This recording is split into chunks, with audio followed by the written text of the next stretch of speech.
प्यारे बच्चों, पिछले लेक्चर में हम लोग एलआर सर्किट के बारे में सीखे थे और समझे थे। इस लेक्चर में सीखने वाले हम लोग हैं सीआर सर्किट। मीन्स सर्किट में कैपेसिटर और रेसिस्टेंस लगा रहेगा। पिछले लेक्चर में हम लोग सीखे थे सर्किट में इंडक्टेंस और रेसिस्टेंस लगा था। मैंने बोला था कि इंडक्टर के केस में वोल्टेज आगे रहता है और करंट लैग करता है, यानी करंट लैग मीन्स पीछे रहता है, यानी करंट पीछे चलता है और वोल्टेज आगे रहता है π/2 से। लेकिन कैपेसिटर के केस में वोल्टेज पीछे रहता है और करंट आगे रहता है। कौन आगे रहता है? करंट आगे रहता है।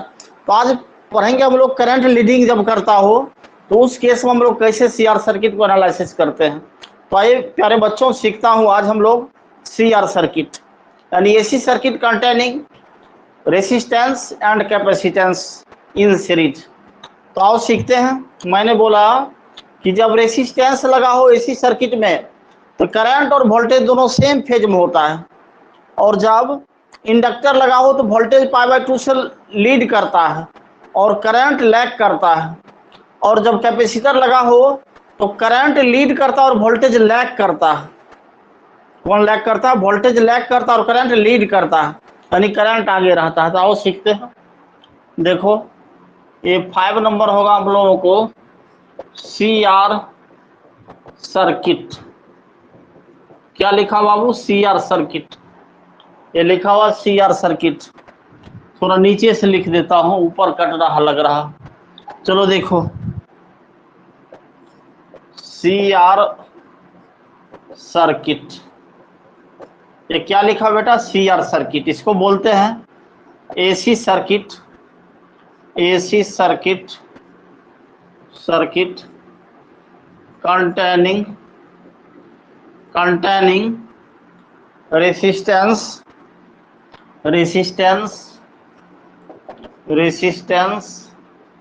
Means R and capacitance and capacitor C in series. क्या लगा रहेगा बेटा इसमें? ये रहेगा रेसिस्टेंस और कैपेसिटर लगा रहेगा। फिर से सुनिए बातों को।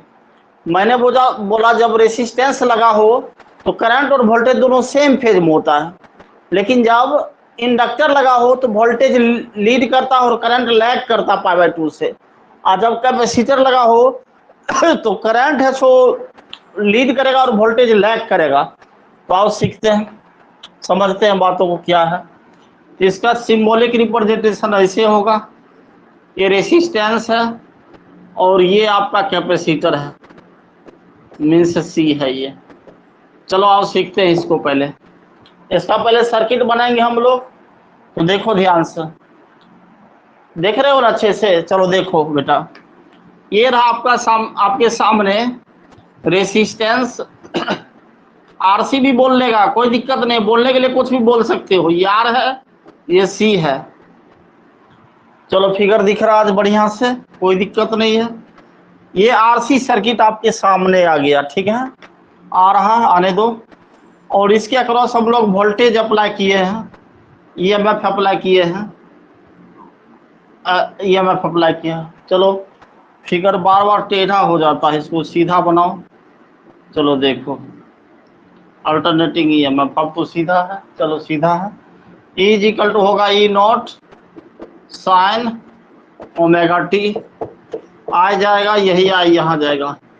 अब देखो इसमें दो कंपोनेंट लगा हुआ है, एक आर और एक सी, माने एक आर एलिमेंट है और एक सी एलिमेंट है। चलो देखते हैं ध्यान से। तो इसके अक्रॉस वोल्टेज जो होगा हम लोगों को वी आर होगा। इसके across voltage V R is equal to I R आ जाएगा। कहानी पीछे वाला ही है, कहानी कुछ चेंज नहीं हो रहा है, कहानी वही है जो हम लोग पढ़ते आ रहे हैं। यहाँ कैपेसिटर है जिसको VC बोलेंगे, IXC बोल देंगे। चलो बोल देंगे इसको, कोई दिक्कत नहीं है। चलो लाइट को थोड़ा,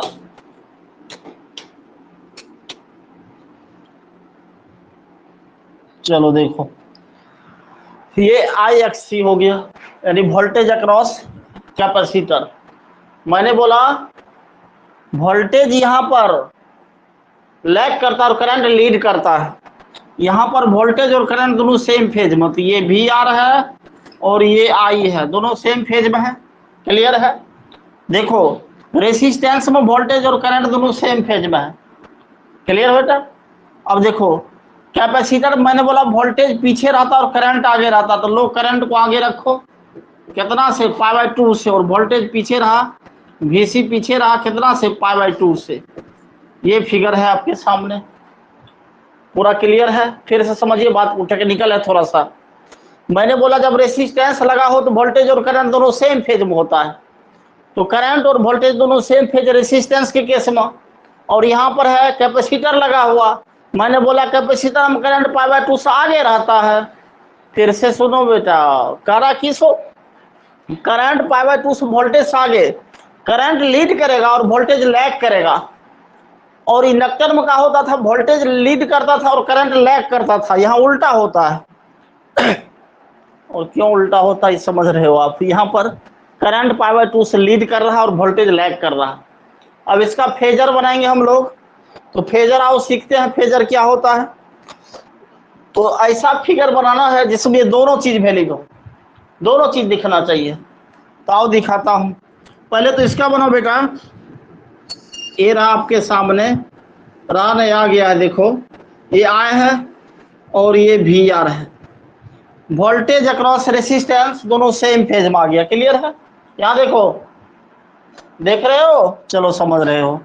अब देखो यहाँ पर मैंने बोला करंट से वोल्टेज π/2 से पीछे है, तेरा आपका VC।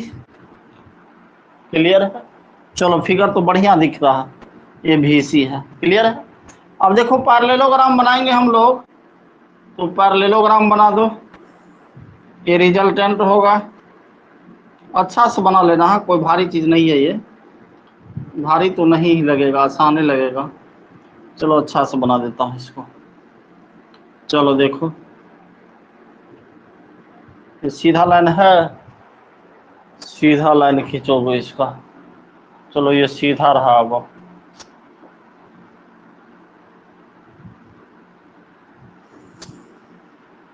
ये पैरेललोग्राम बन गया हम लोगों को। ये VC है और ये V रहा, ये फाई रहा और ये रहा π/2। देखो दोनों को वैलिडेट कर रहा है। फिर से समझो बातों को, मैंने बोला रेसिस्टिव सर्किट में वोल्टेज और करंट दोनों सेम फेज में, वोल्टेज और करंट दोनों सेम फेज में। यहाँ बना 90 डिग्री का एंगल, बना दो, कोई दिक्कत नहीं है, बना दिया। अब देखो पैरेललोग्राम का क्या कॉन्सेप्ट है, पैरेललोग्राम का कॉन्सेप्ट है, ये थोड़ा ऊपर जा रहा है, इसको थोड़ा नीचे से कर लो। चलो अब देखो, ठीक है? वैसे ठीक ही है, कोई दिक्कत नहीं है, समझ में आ जाएगी आपको बातें। ये रहा हम लोग सामने रिजल्ट, ये हाइपोटेनस रहा, ये वाला लाइन, इसी का वैल्यू निकालना हमको। ठीक है? चलो सीख लोगे। यार टेढ़ा का है बंदा, चलो समझ जाओगे। तो ये जो होगा VC होगा और ये भी VC हो जाएगा। ये वैल्यू रखो, हम लोग लिखेंगे VC। क्लियर है? और ये हो जाएगा यहाँ से यहाँ VR यहाँ तक। क्लियर है? फिगर समझ गए हो? कोई दिक्कत नहीं है। चलो समझो थोड़ा टेढ़ा है फिगर, कोई दिक्कत नहीं है, या पूरा सीधा बनाओगे तो बना लो, थोड़ा सा इसको नीचे करके। मोबाइल ही टेढ़ा रखा हुआ क्या जी? ये VC, चलो अब सीधा हो गया। चलो देखो ये फेज है, ये π/2। तब देखो इसको समझाते हैं, पहले समझते हैं हम लोग। इसमें रेसिस्टिव सर्किट में वोल्टेज और करंट दोनों सेम फेज में है, यानी वोल्टेज और करंट दोनों सेम फेज में है, तो VR और I दोनों सेम फेज में है। अब यहाँ पर बोल रहा कि वोल्टेज पीछे चलेगा π/2 से और करंट π/2 से आगे चलेगा, यानी करंट लीड करेगा और वोल्टेज लैग करेगा। तो वोल्टेज लैग कर रहा π/2 से, पीछे जा रहा। फिर से बेटा समझो बातों को, ये कह रहा क्या, जब रेसिस्टिव सर्किट हो तो वोल्टेज और करंट दोनों सेम फेज में, और जब इंडक्टर लगा हो तो उसमें वोल्टेज आगे रहता, करंट पीछे रहता, लेकिन यहाँ कैपेसिटर लगा कर हुआ है, कैपेसिटर की बात कर रहा है, इसीलिए करंट आगे है π/2 से, वोल्टेज यहाँ है और करंट यहाँ है। ये दोनों फिगर इसमें माने ऐड हो गया, दोनों फिगर आ गया। अब देखो ये हाइपोटेनस है, ये बेस है, परपेंडिकुलर है। तो आओ लिखता हूं, देखो ध्यान से, वोल्टेज अक्रॉस रेसिस्टेंस, क्या लिखा हुआ, वोल्टेज अक्रॉस रेसिस्टेंस, यानी V R is equal to I R. चलो पढ़ लोगे, कोई दिक्कत नहीं, बेसिक फार्मूला है जो आप पढ़ते आ रहे हो। अब देखो वोल्टेज अक्रॉस कैपेसिटर, कैपेसिटर की बात करेगा तो VC की बात करेगा, माने अरे VC बोल रहा है VC बोल रहा, कोई दिक्कत नहीं। चलो XC is equal to 1/ωc, पढ़े हो, ये पीछा बेसिक फार्मूला है, कोई दिक्कत नहीं, समझ में आ रही बात, कोई दिक्कत नहीं है। अपनी क्षमता के अनुसार क्वेश्चंस बनाओ इस पे। देखो VR IR है और VC IXC है, सीख लोगे, कोई भारी चीज नहीं है, आसान है। भारी क्या होता है, कुछ नहीं होता है, सब आसान होता है। करने की तजुर्बा होनी चाहिए और जीतने की जिद होनी चाहिए, सारी चीज आसान लगेंगे आपको, ठीक है। कोई भी चीज भारी नहीं इस दुनिया में, IIT हो, नीट हो, सब आसान है, सिर्फ करने का तरीका आपको आना चाहिए। VR IR है, VC IXC है, को क्या भारी है, कुछ नहीं है, सिंपल है। जो अप्लाई हम लोग कर रहे हैं बेसिक फार्मूला, वही चीज अप्लाई यहाँ भी होगा। अब देखो सारी चीज आ गया। अब देखो फ्रॉम फिगर से, फ्रॉम पाइथागोरस थ्योरम, इतना तो क्लियर लिख देता हूं, पाइथागोरस थ्योरम। क्या था पाइथागोरस थ्योरम, पढ़े हो, 10th की चीजें हैं। ये बेस है, ये परपेंडिकुलर है और ये हाइपोटेनस है। तो वोल्टेज जो होगा, पूरा खोल के दिखाया जा रहा बात को, voltage V is equal to root under VR का स्क्वायर प्लस VC का स्क्वायर। अब इसमें सोचते रहना VR और VC का है, ये बेस है और ये परपेंडिकुलर है, तो परपेंडिकुलर का स्क्वायर और बेस का स्क्वायर का रूट अंडर होता है। तो जो बेसिक फार्मूला पर है वही चीज है। तो V is equal to VR is equal to IR का स्क्वायर प्लस IXC का स्क्वायर। अरे पढ़ लोगे बेटा, ये बहुत आसान चीज है। देखो V is equal to root under I square R square I square XC का square, V is equal to root under I square common ले लोगे, R स्क्वायर प्लस XC का स्क्वायर हो जाएगा। स्क्वायर का मतलब 2 बार है तो 1 बार बाहर निकलेगा, निकाल दो, मना किसने किया है आपको, निकाल लो, कोई दिक्कत नहीं है। ये हो गया, क्लियर है। इसको बेटा ऐसे भी लिख सकते हो, R स्क्वायर प्लस XC का लिखा हुआ 1/ωc, 1/ωc का whole square, V is equal to I root under R square plus 1/ω square C square, यानी इसका मतलब दोनों पर स्क्वायर है। ये लंबा लिख देता हूँ, इसीलिए हम लोग ज़्यादा यूज इसका करना है, ये वाला फार्मूला लेके चलना है, क्लियर है। वोल्टेज निकल गया। अब देखो इम्पीडेंस क्या होता है, इम्पीडेंस वोल्टेज अपन करंट होता है यानी इम्पीडेंस बोले तो रेसिस्टेंस ही होता है एक प्रकार का।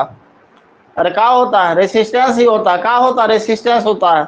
और रेसिस्टेंस क्या होता है, the opposition of by material in flow of electric current, वही तो होता है वोल्टेज अपन करंट होता है। तो इसको देखो इम्पीडेंस लिखेंगे, इम्पीडेंस, इम्पीडेंस बोलो तो Z होता है, Z is equal to V upon I होता है, Z is equal to V upon I। V की वैल्यू क्या निकाले हम लोग, ये लिखो, ये आसान है, यही वाला लिखो, ये जो ऊपर लिखा हुआ है वही चीज यहाँ लिखा हुआ मॉडिफाई करके। तो I root under R square plus XC का स्क्वायर लिखते देना ना, प्रॉब्लम करना इस पे, एक से एक प्रॉब्लम बनाओ। हाँ, प्रॉब्लम बनाना है और सॉल्व करना है। क्वेश्चन उससे पूछो जिसके पास आंसर होता है, ऐसा ना जिसके पास प्रॉब्लम ही प्रॉब्लम, क्वेश्चन ही क्वेश्चन होते हैं। तो आई साई कैंसिल हो गया तो क्या बचा हम लोगों के सामने, R स्क्वायर प्लस XC का स्क्वायर। बेटा समझ गया, ये इम्पीडेंस निकला।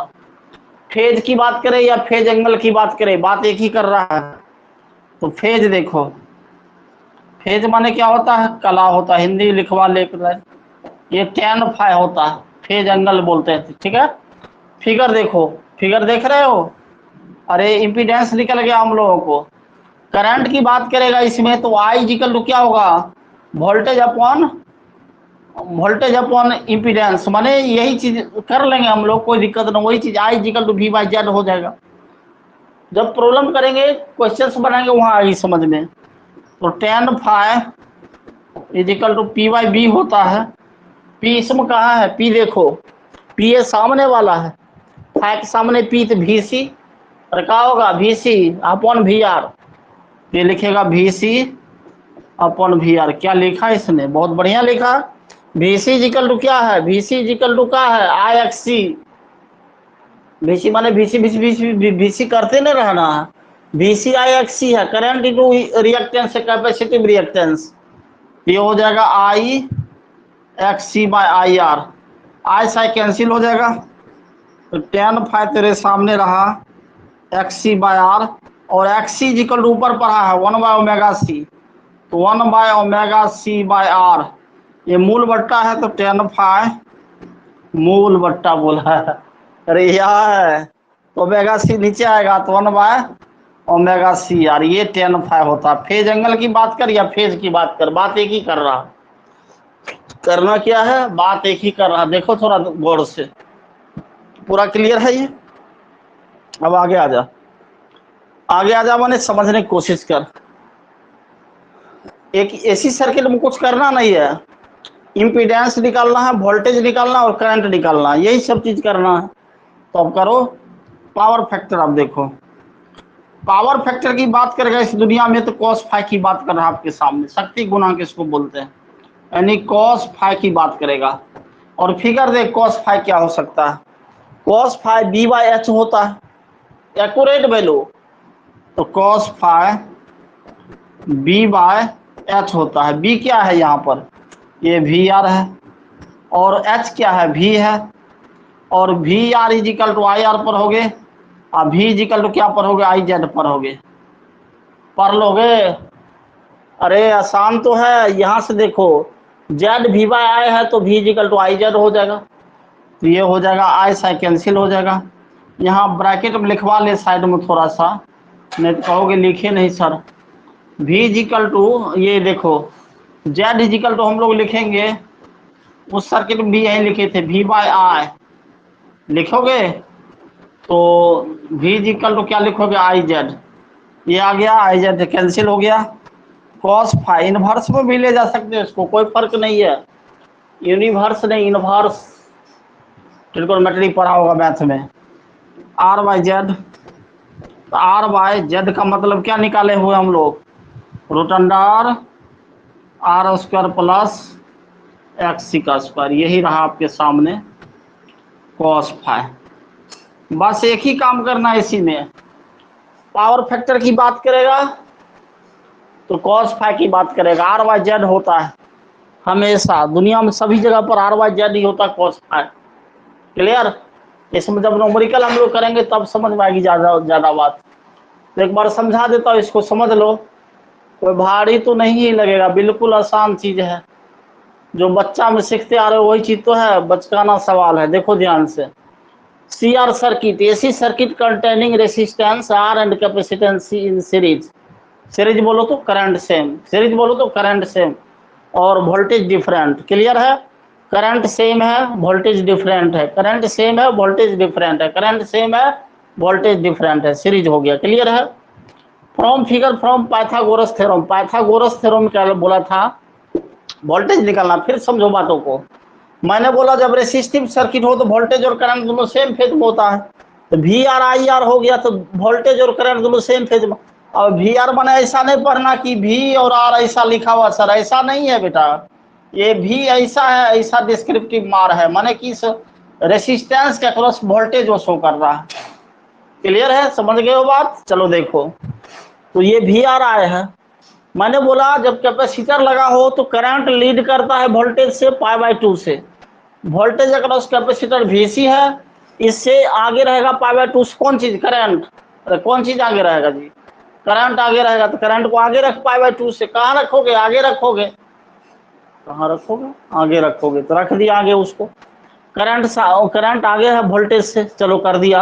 अब ऐसा फेजर बनाना है, ऐसा फेजर बनाना है कि देखो दोनों, ये दोनों जो फिगर देख रहे हो ये दोनों चीज से मिलना चाहिए आपको, और मिल भी रहा है, आपके सामने मिल रहा है। देखो देखो इसमें पहले वोल्टेज और करंट दोनों सेम फेज, रेसिस्टेंस वाला कहानी खत्म है, ये इसको हटाओ। अब इसमें चलो तो करंट से वोल्टेज पीछे चल रहा, करंट से वोल्टेज पाई बाई 2 से पीछे चल रहा है, माने VC पीछे है, क्लियर है। चलो कहानी समझ गया। अब अधूरी कहानी को पूरा करता हूँ। ये हाइपोटेनस है, ये परपेंडिकुलर है और ये बेस है। फाई के सामने परपेंडिकुलर और बेस जिस पर 90 बना हुआ। ये तो बच्चा वाली बात है, बचकाना बात है, समझ रहे हो। पाइथागोरस थ्योरम VR का स्क्वायर प्लस VC का स्क्वायर, VRIR का स्क्वायर प्लस IXC का square, I square R square plus I square XC का स्क्वायर, I स्क्वायर कॉमन ले लेंगे तो I स्क्वायर का रूट बने I निकलेगा बाहर, R स्क्वायर प्लस XC का स्क्वायर। छोटा बच्चा की तरह समझा रहा हूँ। R स्क्वायर प्लस 1/ωc का स्क्वायर, ये दोनों पर स्क्वायर हो गया। इम्पीडेंस की बात करेगा, वोल्टेज बाय करंट की बात करेगा तो वोल्टेज बाय करंट आ गया, करंट से current cancel, R square plus XC का स्क्वायर। कला की बात करेगा tan phi P/V होता है VC/VR। P क्या होगा, फाई के सामने P माने VC या by VRB, VC equal to IXC और IR I cancel, XC/R 1/ωc, XC होता है बाय R 1/ωc R हो गया बेटा। पावर फैक्टर की बात करेगा माने cos phi की बात करेगा, V/H होता है तो V कौन है, ये है, और H ये वाला है, ये वाला H है, क्लियर है। तो VR/V IR IZ माने VR/IR और ये V इक्वल टू IZ, कहाँ से, तो Z इक्वल टू V/I यहाँ से, तो V इक्वल टू IZ, तो R/Z R/√R square plus XC का स्क्वायर। इसको बड़ा फॉर्मेट में लिखोगे तो इतना लिखना, सीख गए हो, समझ गए हो। Okay bye, take care. आज यही रहेगा, लास्ट लेक्चर रहेगा कल हम लोग AC का LC और सर्किट, उसके बाद आगे ट्रांसफार्मर पढ़ेंगे। Okay bye, take care. आज यहीं तक रहेगा।